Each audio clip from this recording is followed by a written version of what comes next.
Today on CityCast DC, I am talking with CityCast's Ash Durbin and Julia Caron about the hot heat and the not-so-hot future of Silver Spring.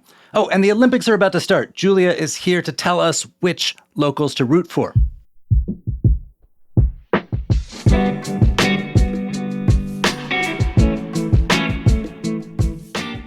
Today is Friday, July 19th. I'm Michael Schaefer, and here's what DC is talking about.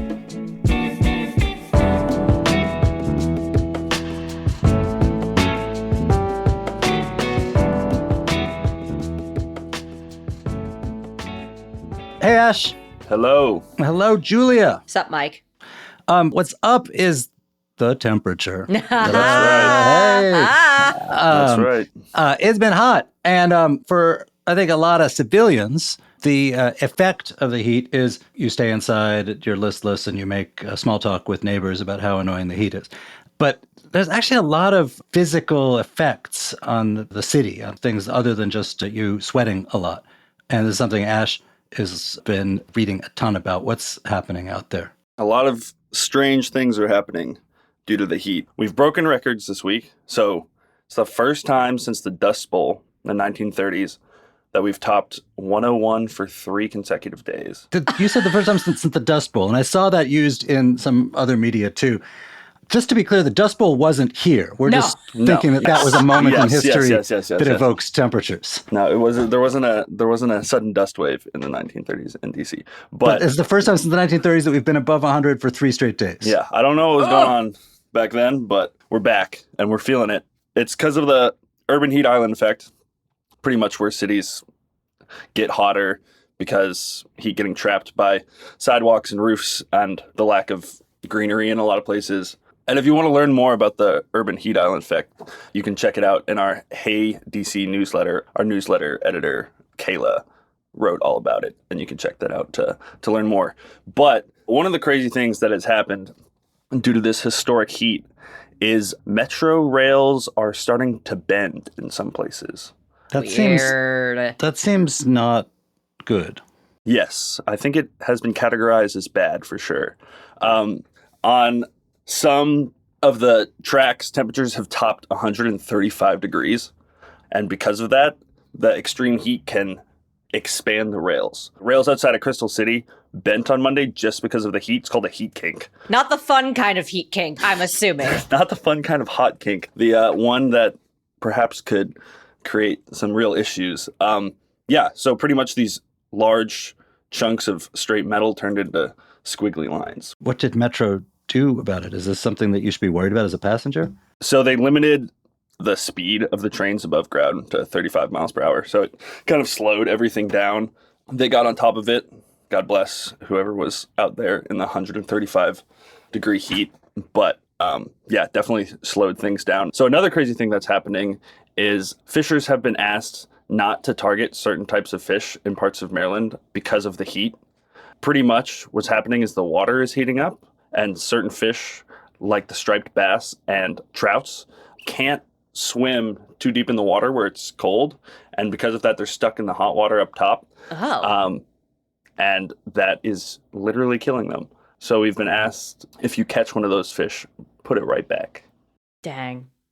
I was going to say, I imagine you're not going to be seeing striped bass or trout on any menus for the next month, unless they get them from somewhere else that's not as hot. And then, the other night I was driving my child to Silver Spring, and it rained incredibly hard while we were driving, but nothing seemed particularly amiss. And then I was driving back. I was driving across Rock Creek Park, and it was like a war zone. Yeah. Like the number of trees and branches, and then the road right on the far side of it was closed because of a huge tree that had fallen. DC is the flip side of this being like a pretty wonderfully green and shady city is these storms actually can be quite dangerous. Yeah, so tragically last week, a tree fell in Garfield Park in Capitol Hill and it ended up killing someone. So the Urban Forestry Division of DC was out there checking out the trees, and they found 6 trees that they deemed to be dead that are going to be coming down. They didn't say anything about the heat, but a certified arborist reference in the article did say that dry weather can contribute to things getting a little bit more brittle and making stuff fall down. I think you imagine that the last time there was 3 straight 100-degree days was in the 30s, right? So clearly, like Washington will be a city of hot summers. But these things like, the tendency of trees to weaken because of broader, longer-term weather patterns and stuff, that's where the kind of apocalyptic feel comes in. Oh, yeah. Maybe we're not quite as robust in the face of some of the things that nature has always thrown the city's way. So yeah, 3 really kind of stranger, as you said, Mike, kind of starting to feel apocalyptic stories, metal bending, fish just showing up dead in the water, and trees falling. Yeah, it's getting hotter, and we're starting to see the effects in crazier ways. Biblical, man. Yeah.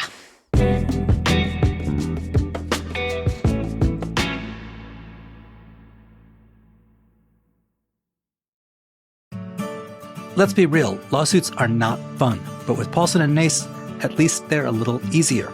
Paulson and Nace is a DC law firm in every sense of the word. It was founded here in 1979.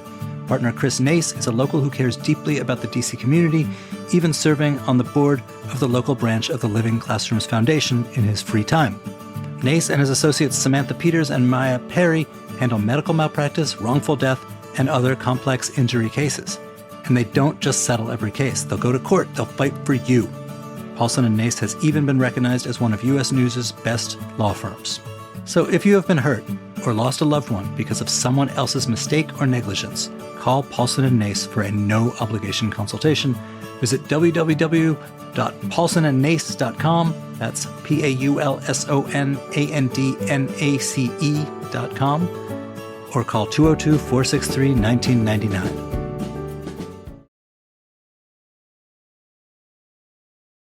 Okay, not mentioned in the Bible is Silver Spring, Maryland. I don't know. You guys know I am nerdy for urban development and the health or unhealth of neighborhoods stories. There was a piece in Biz Now, a pretty big piece, basically suggesting that downtown Silver Spring, which had once upon a time, not that long ago, been thought of as like the next big thing in the DC region. It was the home of the Discovery companies. It had a lot of development. It's pretty diverse, is in deep trouble. There's a lot of office vacancies, as there are everywhere. Discovery moved right before the pandemic. Red Lobster closed. Rip. I just went to that right before it closed. The Ugh. exact Red Lobster. Brutal. There's a sort of a dated shopping mall there, and bigger national retail trends are sort of moving in the other direction.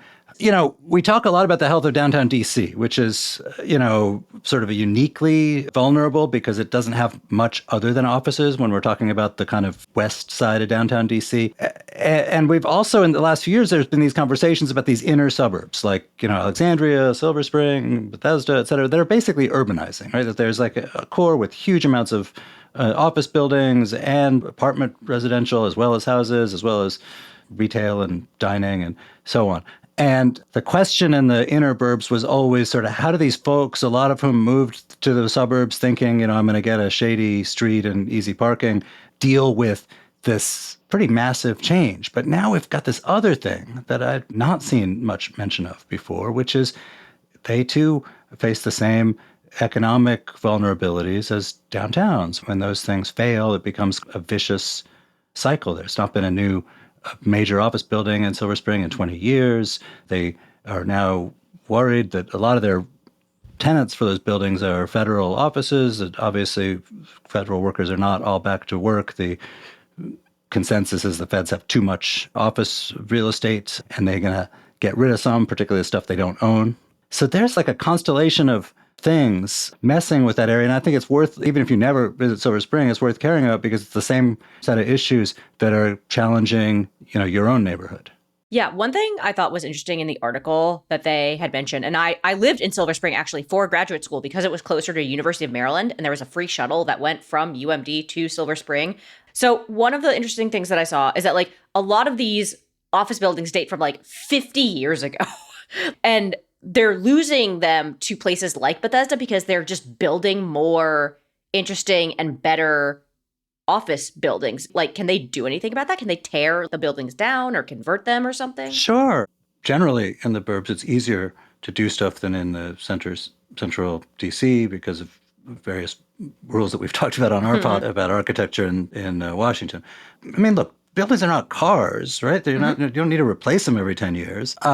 I think in classic theory is you want to have a mix of like new expensive buildings and old cheap ones because, it's cool to have the sort of restaurant or business in your neighborhood that maybe can't pay like premium prices, but is cool and fun and becomes part of the texture of life. So having old buildings is not in itself a bad thing. Sure. If you think about like that strip of Colesville Road that has the record exchange and stuff, those are really old kind of gunky buildings, but that's why interesting businesses could afford them, except that the businesses are in trouble now. But I don't think fancier buildings would have necessarily saved that, but just the lack of investment, not lack of people wanting to build fancy new buildings. That's the tell, I think. Totally. And I spent a lot of time in Silver Spring, and it's weird because it feels like, these office buildings have been kind of empty for a while. And I've been here for a big part of my life. And it's like, oh, those have just been empty for a big chunk of that. It's weird. But where it feels slightly different to downtown for me is it feels slightly more lively still when I'm walking around there and going to the gym or going to the grocery store or whatever. There's always people walking around. There's the big community center there, and there's always like events going on there. Like it'll just be like a random Thursday, and there's like a band with like, 100 people outside. And I think in DC they talk about this like incredibly expensive and complicated conversion of office buildings to residential. There actually is already a lot of residential, and so Right. they don't have to worry about importing the people. Totally. I mean, this could also just be me growing up, but like I feel like there's been, as I've gotten older there, I'm like walking around down there. I'm like, oh, there's actually like young, cool people my age here. Yeah, I think This is weird. because it's cheaper to live in Silver Yeah. Spring than it is downtown. Totally. By like a decent amount. Totally. So I wonder how that changes the approach to like what they do with these buildings. If maybe housing isn't the only necessity there, and like, how does that change what they should/can do? Yeah, with I it, was going to et say cetera? one of their big wins is that like they're really transport accessible. They've got Totally. Mark out there. They have a whole bus terminal, the Paul Sarbanes bus terminal.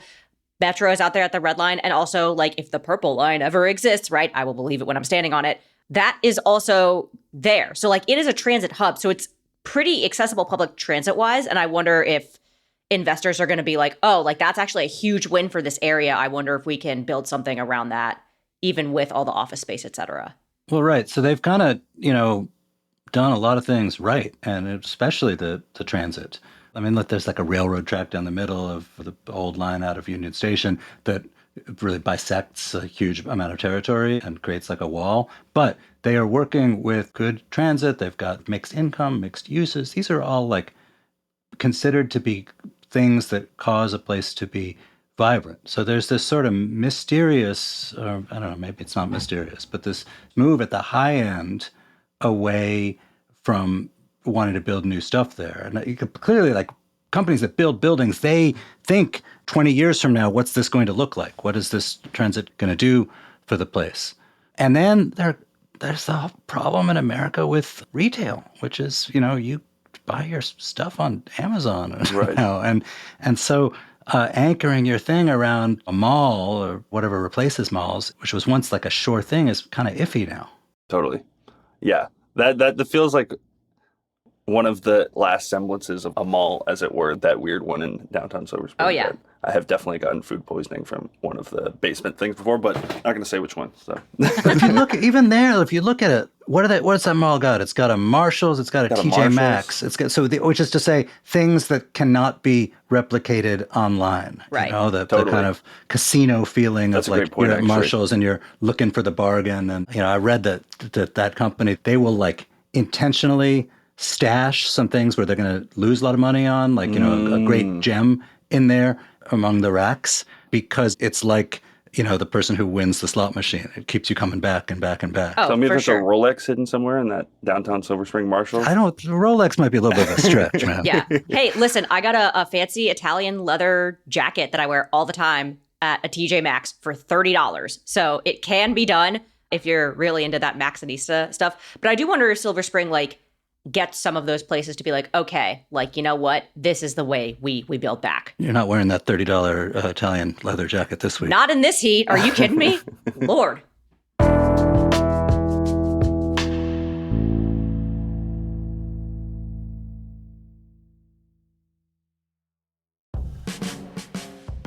David, thanks for chatting with me. So, like, you and I both have cars in the DC metro area, and sometimes they're great, but sometimes they can be a hassle. And I heard you had car issues, man. Yes, my car, like me, is old and falling apart. And so I wanted to get it fixed. But one of the truly unpleasant tasks I find in the world is getting your car fixed, because you have to take it usually somewhere extremely distant, extremely inconvenient, arrange some alternate form of transportation. And so I heard about Rota.com, and I went on the Rota.com website. And they will come and pick your car up, take it from you, and then do the work and bring it back to you. And so I made an appointment on Rota, which was easy as pie, beautiful user interface, for the work that I wanted done. The valet showed up at around 10 o'clock at my house, as exactly on time. Very easy, just handed him my keys. He drove off with my car. About an hour later, April called me. She said, here are some things that we found with your car in addition to what you want to do. She sent me videos that Michael... Wait, that's incredible. Yeah. I'm not a car nerd, so I want to know the nitty gritty of what's happening, because I don't know stuff. 1,000,000%. They sent me this video. There was a particular belt that had broken, and they sent me a video of it, and they sent me a list of sort of, here are the things that were recommended, here are the things that seemed urgent to fix, and I could choose what I wanted to fix, and sent that back to them, which took me like 3 minutes. Michael, the technician, fixed it. They then texted me and said, oh, your car's on the way back. My car was back in front of my house at 2:30. I'd given it to them at 10. It was back in front of my house that afternoon. Also, note, the valet did a much better job parking in front of my house than I do. Don't they always? So much closer to the curb. And it was an incredibly pleasant, super easy experience. And they were very trustworthy. They were clear about what they were going to fix. And it was incredibly convenient. Yeah, so this seems like a dream. I have used them before, but it's been a bit. Would you use them again for something like this? I would use Rota again in a second. I would use Rota. And they have a discount for us, too, for CityCast listeners. So if you go to Rota.com, they have the discount code CityCast20, and you get 20% off. Sweet. Plots, David, thank you so much for talking with me. Again, CityCast listeners, you get 20% off any Rota service, up to $100, using the code CityCast20. So go to Rota.com, that's RODA.com, to book your appointment.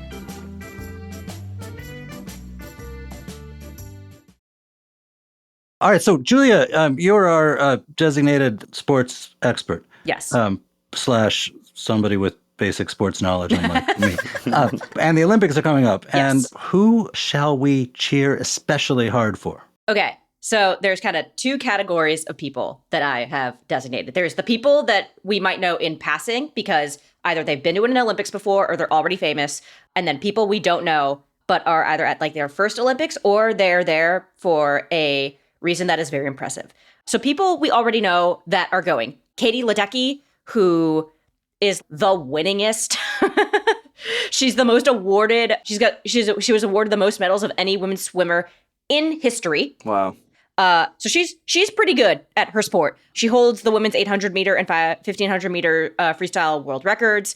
She went to Stone Ridge High School. This is her fourth Olympics. Fun fact, one summer, my brother and his buddy, who were lifeguards at Palisades Pool, raced her and her brother. Wow. And got nuked. I feel like it's, if you're a swimmer from this area, from a certain era, it's like one of your trump card life flexes is like, yeah, I got my ass whooped by Katie Ledecky. Yeah. And it's funny because there's a bunch of other local swimmers from the area, like Phoebe Bacon is also here. So apparently DC swimming, a thing, or the burbs swimming is a thing. Kevin Durant. Of course. Is going to be at the Olympics. Yeah, he's a 3-time Olympic gold medalist. He went to Montrose Christian, National Christian Academy, Oak Hill Academy, 2-time NBA champion. He is going to be there. Hopefully Team USA actually wins in basketball this go round. That would be nice. Noah Lyles, who went to Alexandria High School, which was formerly T.C. Williams High School. He is the next big track superstar. He's trying to make the sport more popular. He won a bronze medal at the last Olympics. So he will be spouting his mouth, hopefully, while bringing home a gold. That's my dream. Wow. Is that he makes track more popular. We'll see. And then one other person that you might know is Emily Fox. She is from the Ashburn area. She's a U.S. women's national team soccer defender. She was actually here on Tuesday when the U.S. played Costa Rica at Audi Field. This is her first Olympics, and she plays for Arsenal across the pond. So go Gunners, I guess. All right, but wait, what about like obscure sports? That's always the magic of the Olympics. Like my neighbor was good at shot put, that kind of thing. Ooh boy, if you want obscure, then get ready for some stuff. One person who's competing is this woman, Taylor Knibb. She is the only U.S. athlete who is qualified in 2 different sports. Wow. So big time overachiever, which I feel like is big DC energy, overachieving to the max. She's competing in the triathlon and in cycling. She actually competed with the triathlon team in the last Olympics, and she was the youngest woman to ever qualify for that roster. And where's she from? She's from DC, and she went to Sidwell Friends. So an actual DC local athlete. Nice. We love to see it. In terms of other people who do kind of obscure-ish sports, a girl named Tatiana Naslimov. I don't know how many of you have been to Bethesda and remember that old jewelry exchange building that was near the metro. It got converted into a fencing complex called Naslimov Fencing, which has been there for a while. But her parents own and operate it. Her grandfather is a 3-time Olympic champion and is the former captain of both the USSR and USA national teams, which is wild. She's 19 years old, Tatiana, and she went to GDS, and she's at Princeton. So, like, smart cookie, too. Helen Maroulis went to Magruder High School. She's from Rockville. She's the first woman to win a gold medal in wrestling ever. That was at the 2016 Olympics. And she's also the most decorated female Olympic wrestler from the U.S. Did not know that that was the thing that happened at the Olympics, but hell yeah, girl. And finally, I don't know what you all were doing when you were 16. Ash, Mike, what were you doing when you were 16 years old? Because let me tell you, it is not what Quincy Wilson is doing right now, because he is the youngest U.S. male track and field athlete to ever make an Olympic team. This kid goes to Bullis right now. What were you doing when you were 16? I was being way worse at sports. Ditto. I was I was walking places. Yeah. All this to say, lots of good DC and burbs representation. The Olympics start Friday, July 26th. So again, lots of DC representation. Go root for some locals. And let's hope that they, bring home some gold medals. That'd be cool. Do you think any of them are members? Katie Ledecky, come on the show. Let's go. Be a member. I know you got that sweet, sweet sponsorship money, girl. Let's go. Just to be clear, you too, gentle listener, you don't have to be an Olympian to be a member. It's true. Although it helps. Sign up for as little as $8 a month at membership.citycast.fm. You get ad-free listening, you get members-only content, and you get the knowledge that you are helping us continue to bring this pod to you. Yeah, we also just dropped a members-only, basically full-length episode of CityCast DC. It was a Q&A from our live event with the DC Office of Planning. So if you want that sweet Q&A that happened and you weren't there in person, become a member, and you can get access to that. All right. Ash, Julia, good to see you guys. Thanks, Mike. Thanks, Mike. And that is all for today here on CityCast DC. Our senior executive producer is Priyanka Tilve. Our senior producer is Julia Karen. Our assistant producer is Ash Durbin. Producer Francisco Kilgore worked with us as well this week. Kayla Cote-Stemmerman writes our fabulous newsletter, Hey DC. And our hosts are Bridget Todd and me, Michael Schaefer from Politico. Music is by Alex Roldan. If you enjoyed the show, next time one of your neighbors tries to make small talk about the heat, change the subject to talk about how excellent it is. We'll be back Monday morning with more news from around the city. Bye.